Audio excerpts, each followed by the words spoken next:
Ce week-end à Cholet, on a connu notre première défaite de la saison, qui est une défaite tout à fait logique. On a été malmené par déjà par une très belle équipe de Cholet qui a joué très collectivement avec beaucoup d'intensité physique et on s'est retrouvé repoussé. On a fait un match vraiment de mauvaise qualité. Il fallait que ça arrive.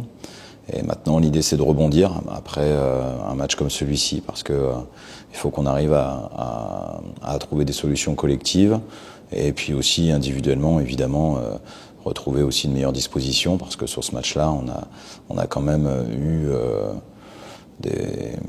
c'est une prestation qui est, on va dire, quelque part à oublier, même si on a retravaillé dessus tous ensemble dès le lendemain. Donc voilà, maintenant on regarde devant parce que le calendrier aussi nous amène très vite vers le prochain match, mais j'espère qu'on va tirer les leçons de cette rencontre. Là, on rentre dans une période de calendrier qui est difficile, surtout là cette semaine, avec 3 déplacements lointains, voire très lointains. On a Cholet, c'est déjà loin en bus. On a passé toute la nuit dans le bus à l'issue du match. Le lendemain, on a fait vidéo, le lendemain après-midi, pour revoir ensemble les choses qui n'étaient pas bonnes sur ce match-là. Ensuite, après la vidéo, on s'est entraîné le dimanche. Et donc hier, on a passé la journée dans les transports. On a une très belle poule de Champions League avec de belles destinations, de belles équipes. Le seul souci, c'est que toutes les destinations sont très lointaines. Donc on est parti à 7h du matin du Palais des Sports hier matin. Et pour arriver, parce qu'il y a une heure de décalage horaire, à 20h heure locale ici à Izmir. Donc on n'a pas pu s'entraîner. Voilà,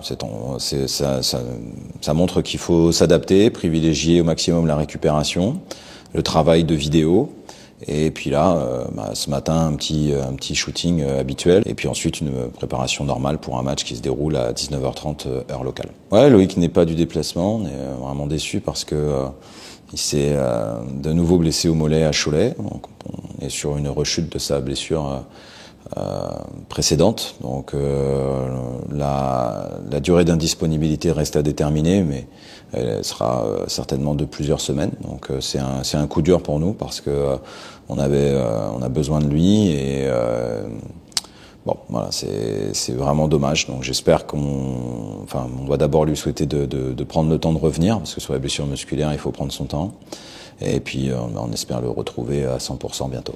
Ouais, on peut dire que sur la hiérarchie, sur le papier, de ce groupe de BCL, il y a vraiment 2 équipes qui sont au-dessus, que sont Karsiaka et Tenerife. Tenerife est allé gagner à Karsiaka il y a 15 jours. Karsiaka, c'est une équipe qui a fait le Final Four en 2021 de la BCL, qui est une équipe qui est vraiment tous les ans top 5-6 en Turquie. Donc c'est vraiment un gros club.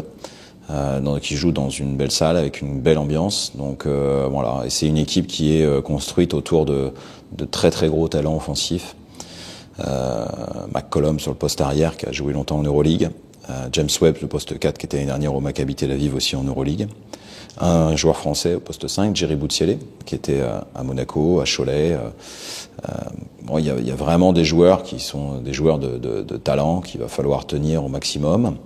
Et voilà, après pour nous c'est une magnifique expérience, c'est vraiment excellent de pouvoir préparer ce genre de match et de voir un petit peu comment on est capable de jouer et de jouer notre jeu aussi bien défensivement qu'offensivement face à cet adversaire. Et puis me concernant, il y a aussi toute une partie plus sur la réaction du groupe, les attitudes, parce que samedi à Cholet, on n'a pas fait le travail on n'a pas fait ce qui était nécessaire pour gagner, tout simplement.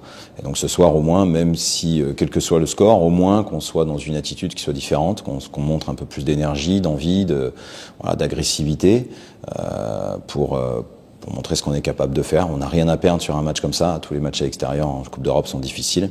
Encore plus là face à Karsiaka qui va vouloir gagner et se reprendre de leur défaite à domicile contre Tenerife. Donc c'est un super match à jouer, quoi. Voilà.